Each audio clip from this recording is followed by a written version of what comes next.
వచ్చి రావడంతో హర్ష గారు ఒక డ్రైవర్ని తన ఫ్రెండ్ని పరిచయం చేయడంతో ఆయన టేస్ట్ కనబడలేదు. ఆ మాట అతని స్టేటస్కి తగ్గట్టుగా కూడా లేదు. హర్ష గారు, వర్కర్స్ వర్క్ మీకు నచ్చింది అనుకోండి, రూపాయి బదులు 10 రూపాయలు ఇవ్వండి. అంతేగాని వాళ్ళని భుజాల మీదకి ఎక్కించుకొని పొగుడుతూ కూర్చున్నారనుకోండి, వాళ్ళ వర్క్ని మర్చిపోయి ఆ పొగడ్తలకు అలవాటు పడిపోతారు. ఆ తర్వాత మీ పనికి రాకుండా పోతారు, అసలు మీ పనికి రాకుండానే పోతారు. అందుకే అంటాను, అందరినీ గౌరవించాలి, కానీ ఎవరి స్థానాల్లో వాళ్ళని ఉంచి గౌరవించాలి. వాళ్ళ లిమిటేషన్స్ ఏమిటో వాళ్ళకి తెలియాలి. ఇంట్లో చెప్పులు ఉంచుకోవాల్సిన చోట చెప్పులు ఉంచుకుంటాం, దేవుని పెట్టుకోవాల్సిన చోట దేవుని పెట్టుకుంటాం. అంతేగాని ఇల్లంతా మందే కదా అని అన్నీ కలగలిపి పెట్టుకోం కదా. నేను మీకు ఫ్రెండ్ అయ్యి ఆ డ్రైవర్ కూడా మీకు ఫ్రెండ్ అయితే ఇద్దరిని ఒకే చోట కూర్చోబెట్టి నన్ను అవమానిస్తారా, లేకపోతే ఇద్దరిని వేరే వేరే చోట కూర్చోబెట్టి స్నేహాన్ని అవమానిస్తారా?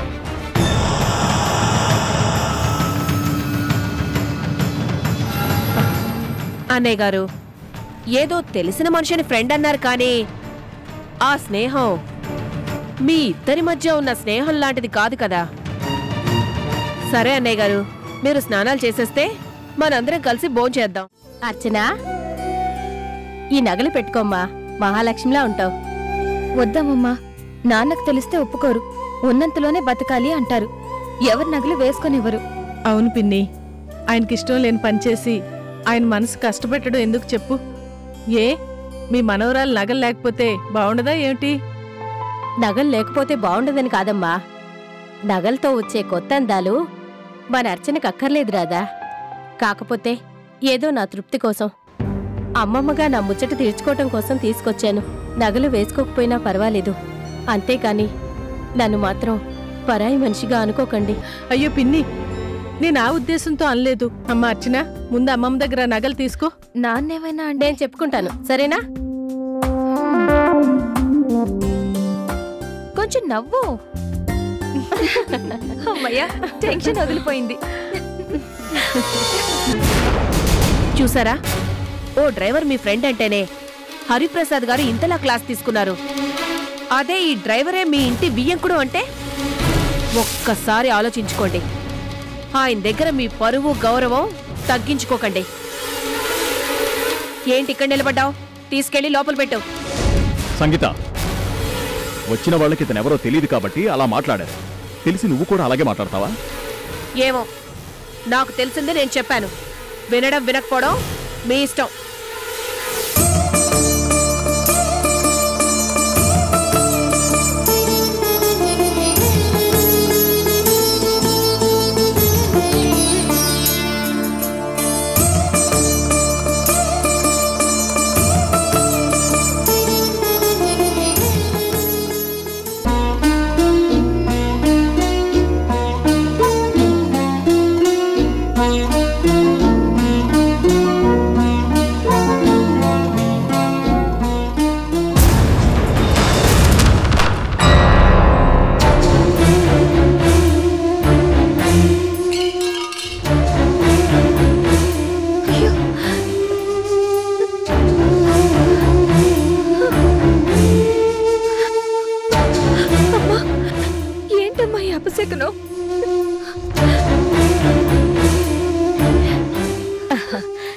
ఏం లేదు, కొంగు పొడుగ్గా ఉంది. మరి ఈయన తిరుగు స్థలంలో ఆ మాత్రం తగలదా ఏంటి?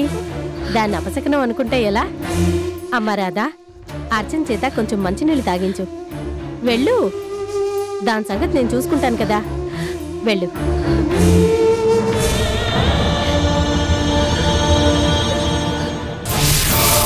హర్ష, మనకి సంబంధం వద్దు. ఆ హరిప్రసాద్ గారికి ఉన్న మనస్తత్వానికి నాతో బియ్యం అందుకోవడం ఈ జన్మలో జరగదు. వాడు వద్దు అనకముందే మనమే తప్పుకోవడం మంచిది. ఒరే కోటి, నీకు దండం పెడతారే, మధ్య మధ్యలో వచ్చి కాదనకరా. ఒరే, నువ్వే జరగదన్నట్టు అపశకనంగా మాట్లాడితే ఎలారా? రే, నువ్వు ముందింటికెళ్ళు. వెళ్ళు. వెళ్ళరు, ఏదో తేల్చుకుంటే గాని వెళ్ళు. రే,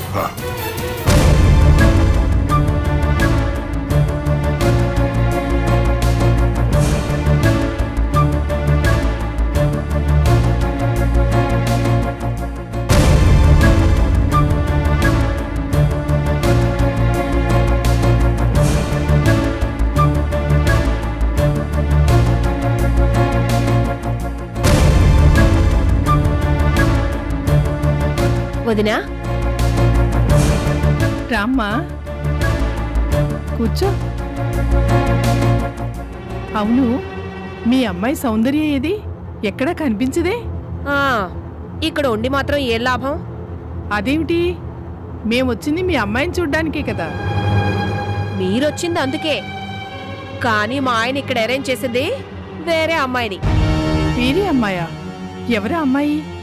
వదినా, మీకు జరిగే ఈ అన్యాయాన్ని చూస్తూ ఊరుకోలేక మీ శ్రేయస్సు కోరే మనిషిగా చెప్పాలనే కాని, లేకపోతే ఈ గొడవలు మతలబులు నాకు అస్సలు పడవు. ఎవరా అమ్మాయి అంటే చెప్పవేంటి సంగీత? అదే చెప్తున్నాను వదినా. ఉదయం మీరు మా ఇంట్లోకి వచ్చినప్పుడు మీ లగేజ్ మోసాడు చూసారా, ఆ డ్రైవర్ కోటి, అతని కూతుర్నే మీకు కోడలుగా చేయాలని చూస్తున్నారు.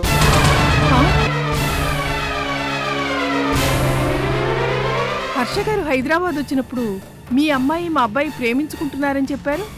అప్పుడు జరిగింది అదే, కానీ డ్రైవర్ కోటి మధ్యలో దూరిపోయి వాళ్ళ అమ్మాయిని ఎరగా వేసి కృష్ణని తన వైపుకి లాక్కున్నాడు. అలాగే మా ఆయన కూడా ఆయన స్టేటస్ మర్చిపోయి ఆ కోటి కూతురుతో మీ కొడుకు పెళ్లి చేయడానికి ప్లాన్ చేస్తున్నారు. ఇలా మీ ఆయన సడన్ గా మారిపోవడానికి కారణం? ఆ కోటి బెదిరించి ఈ పనులన్నీ మా ఆయన చేత చేయిస్తున్నాడని నా అనుమానం. ఎంత బెదిరిస్తే మాత్రం నా కొడుకు పెళ్లి చేయడానికి మీ ఆయనకే హక్కుంది? నిర్ణయాలు తీసుకోవడానికి ఆయనెవరు? నిజమే, మీరడిగిన దానిలోనూ న్యాయం ఉంది. ఓ డ్రైవర్ కూతురుతో మీ కొడుకు పెళ్లి మా ఆయన ఎలా డిసైడ్ చేస్తారు చెప్పండి? అసలు ఇదంతా మా వారికి తెలిస్తే ఇంకేమన్నా ఉందా? హర్ష మీద ఆయనకున్న గౌరవం కాస్త ఎగిరిపోతుంది తెలుసా? ఆ, నాకెందుకు తెలీదు వదినా. అందుకే చెప్తున్నాను, ఈ మాటలు, ఈ పెళ్లి చూపులు ఇవేవీ అవ్వకముందే మా ఆయనకు తెలియచేస్తే కొంతలో కొంత వాళ్ళిద్దరి మధ్య ఉన్న స్నేహం నిలబడ్డానికి అవకాశం ఉంటుంది. ఈ పెళ్లి చూపులు క్యాన్సిల్ చేస్తే అందరికీ మంచి జరుగుతుంది సంగీత.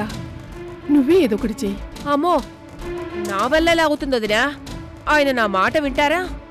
అసలు నేను ఈ మాటలు మీకు చెప్పానంటేనే ఆయన నన్ను కేకలేస్తారు. ఏదో మీ అమ్మాయి కనిపించడం లేదేంటి అని మీరు అడిగారని, కానీ లేకపోతే ఈ గొడవల మధ్యకి దూరడం నాకు అస్సలు ఇష్టం ఉండదు వదినా. నాదంతా సాఫ్ట్ నేచరు, ఇవన్నీ అంటేనే భయం.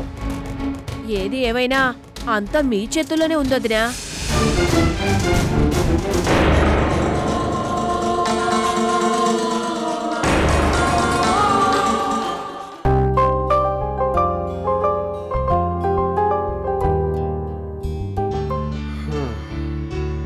ఏమిటండి వాళ్ళెంత ఆలస్యమైంది?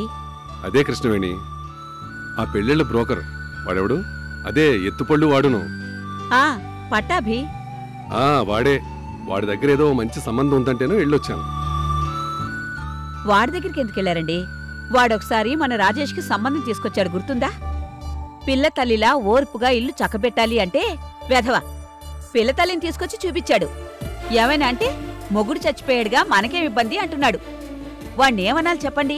ఓహో, వాడు అంతటి సమర్థుడా? ఉండండి, మంచినీళ్ళు తీసుకొస్తాను. ఆగు, నేనే తాగొస్తాను గాని ఈలోపు ఆ పట్టాభిగాడిచ్చిన అమ్మాయి ఫోటో చూడు.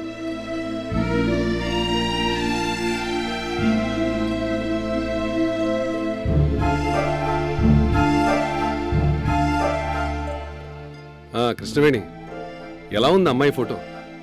ఏదో పర్వాలేదంతే. ఏమండి, ఆ అర్జున్ ఫోటో చూసిన తర్వాత ఇంకే ఫోటో నాకు నచ్చడం లేదండి. నిజమే కృష్ణవేణి, అర్చన ఫోటో చూసినప్పుడే ఈ అమ్మాయి మన కోడలైతే బావుండు అని నాకు అనిపించింది. అనిపించడం ఏంటండి, అయిపోతుందని 100% అనుకోబట్టే కదా అర్చన ఫోటోని మనబ్బాయికి పంపించాం. లేకపోతే ఇన్ని సంబంధాలు చూసాం, ఒక్క ఫోటో అయినా వాడికి పంపించావా? ఏమిటో అదృష్టం ఆ అమ్మాయికి లేదో మనకి లేదో తెలియదు గాని ఆ అమ్మాయిని చూసిన కళ్ళతో మరే అమ్మాయిని సరే అనుకోలేకపోతున్నావండి.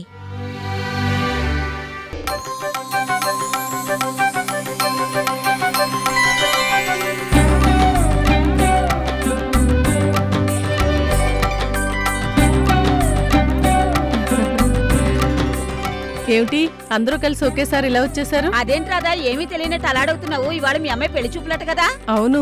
అదేంటదినా, నీకెంత మొహమాటమైతే మాత్రం మా సాయం కావాలని అడగొద్దు.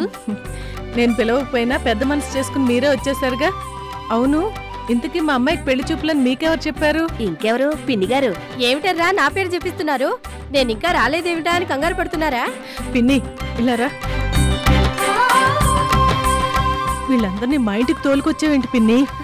పలేదానివే, తోలుకురావటానికి వాళ్ళు ఏమన్నా మేకలా కోళ్ళ? ఇరుగు పొరుగు వాళ్ళు. సరే వాళ్లే, ఇప్పుడు ఇక్కడికెందుకు అని.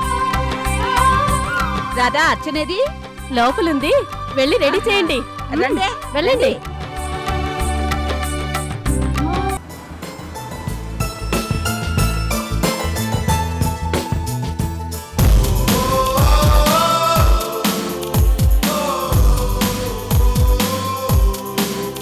చాలా థ్యాంక్స్ అమ్మా. ఎందుకండి? సేఫ్ గా తీసుకొచ్చినందుక? కాదు, ఊర్లో సందులన్నీ తిప్పి మర్చిపోయి నా ఊరిని జ్ఞాపకం చేసినందుకు. సర్లే, ఇంతకీ ఎంతైంది? 250.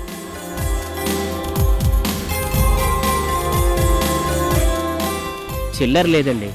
పర్లేదు, నువ్వే ఉంచుకో. థ్యాంక్స్ అండి. It's okay.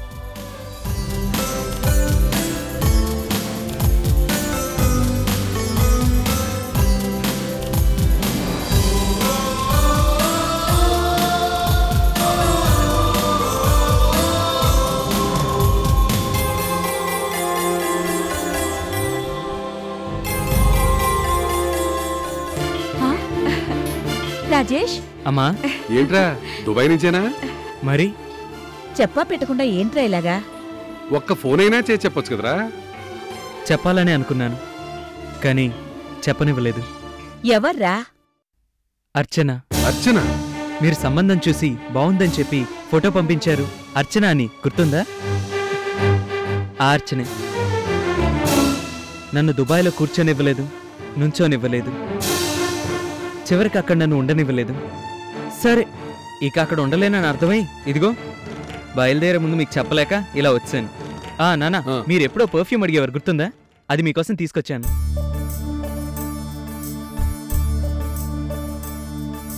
ఇదిగోండి, మీకోసమే. అమ్మా, నీకు పర్ఫ్యూమ్ తీసుకొచ్చాను, తీసుకో. ఇది కాదు, ఇది తీసుకో. మరి నాకు ఇచ్చినట్టిచ్చి లాక్కున్నావు, అదెవరికిరా? అర్చనకి. రాజేష్, ముందు వెళ్ళి స్నానం చేసిరా, ఆ తర్వాత అన్ని విషయాలు మాట్లాడుకుందాం. సరే అమ్మా.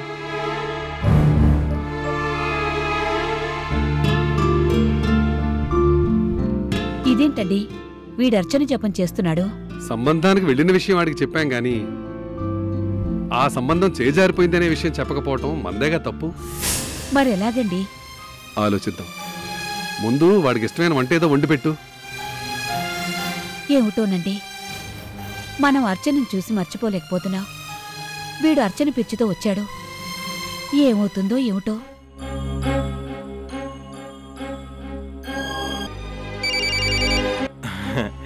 శుభం. హలో అమ్మా. ఒరే కృష్ణ, ఏమిట్రా ఇక్కడేదేదో వింటున్నాను? ఏంటమ్మా? నువ్వెవరు డ్రైవర్ కూతుర్ని ప్రేమించావంట, ఆ అమ్మాయితో నీ పెళ్ళంట, ఆ అమ్మాయిని చూడ్డానికే మేము వచ్చావంట.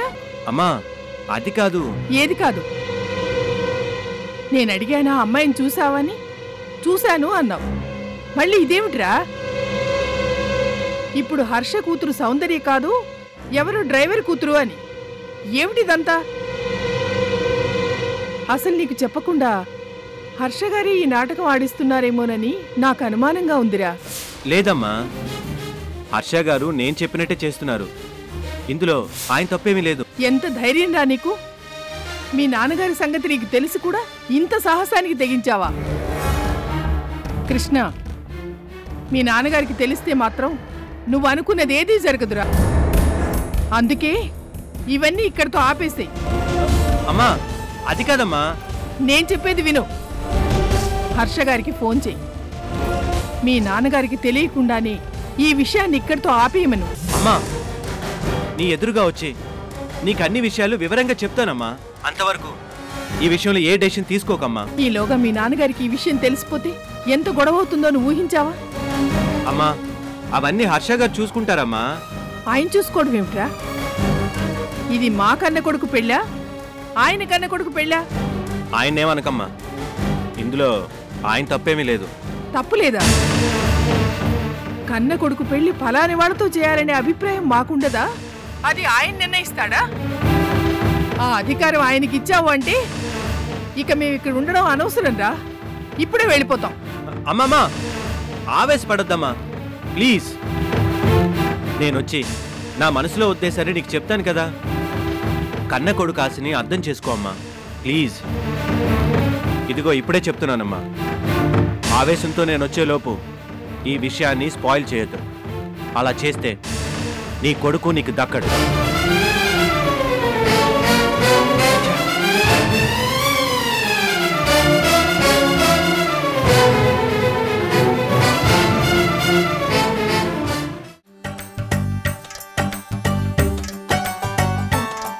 నిజంగా అర్చన మహాలక్ష్మిలా ఉంది. నా దిష్టే తగిలేటట్టుంది. దిష్టి తగులుతుందని నీకు భయంగా ఉంటే అర్చన మీదున్న నీ దృష్టిని నా మీద పెట్టు. అప్పుడు రివర్స్ లో నీకు దిష్టి తగలకపోతే నన్ను అడుగు.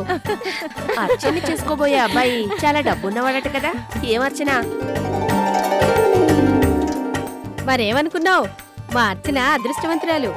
ఎంత అదృష్టవంతురాలు కాకపోతే ప్రేమించిన అబ్బాయిని పెళ్లి చేసుకోబోతుంది. మరి మీరు అదృష్టం అంటారేమో కానీ నేనైతే మా అర్చన చేసిన పుణ్యం అంటాను. దాని భక్తే దానికి అదృష్టాన్ని ఇచ్చింది అంటాను. ఇదంతా నా పుణ్యమేమీ కాదమ్మా, నా తల్లిదండ్రులుగా మీరు చేసిన పుణ్యమే నన్ను ఈ రోజు ఇలా పెళ్లి కూతురుగా నిలబెట్టింది. అసలు నేను మీ బిడ్డగా పుట్టడమే నా అదృష్టం.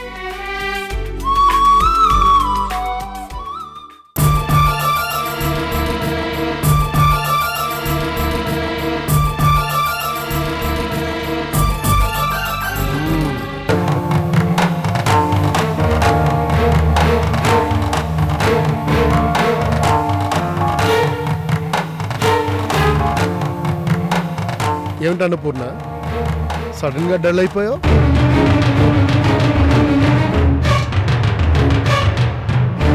ఏంటోదినా, నా వంట మీకు నచ్చలేదా? అదేం లేదు, నా వంట కంటే చాలా బాగుంది. మరి బాగుంటే తిను. అలా ఆలోచిస్తూ కంచం ముందు కూర్చుంటే వండిన వాళ్ళు ఏమనుకుంటారు? అంటే కృష్ణ ఇంకా రాలేదేమిటని చూస్తున్నానండి. అంతకు మించి ఇంకేం లేదు. వస్తాడులే, ఏదో పని ఉందన్నాడుగా, పని అయిన తర్వాత వస్తాడు.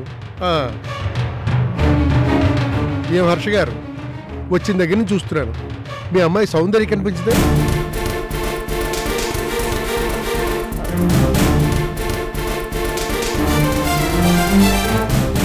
హరిప్రసాద్ గారు, మీరు ముందు భోజనం చేయండి, తర్వాత మాట్లాడుకుందాం. తిన్న తర్వాతే కాదు, తింటూ కూడా మాట్లాడుకోవచ్చు. ఏం పర్వాలేదు, సౌందర్యని పిలవండి, మనతో పాటే తింటుంది. ఏ మీ అమ్మాయిని బాగా అలంకరించి రూమ్లో కూర్చోబెట్టారా? ఆ తర్వాత మాకు చూపించి మా చేత అబ్బు అనిపించడానిక?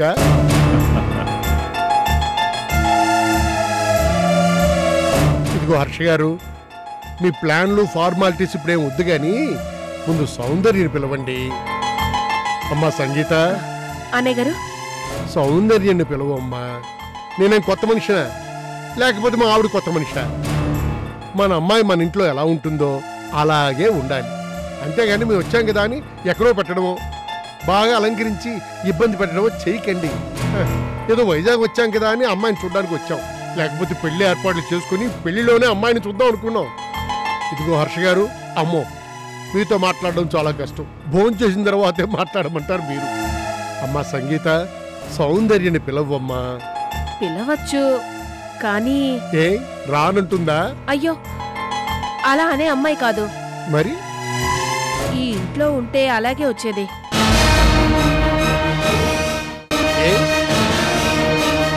ఓ, వేరే బిల్డింగ్ లో పెళ్లి చూపులు ఏర్పాటు చేశారా?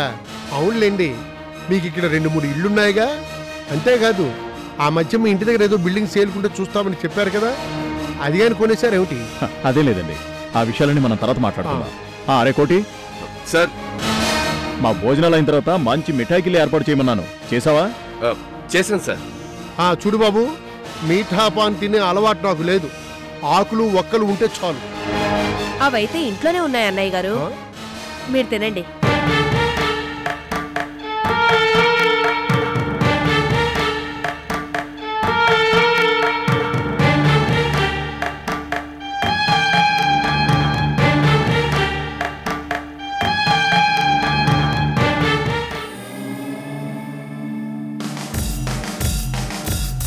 ఒరే రాజేష్, ఎంత అందంగా కనిపిస్తున్నావురా. అప్పుడే నీలో పెళ్లి కల వచ్చేసింది రోయ్. అర్చనకి ఈడు చూడంటే అది నువ్వే రోయ్.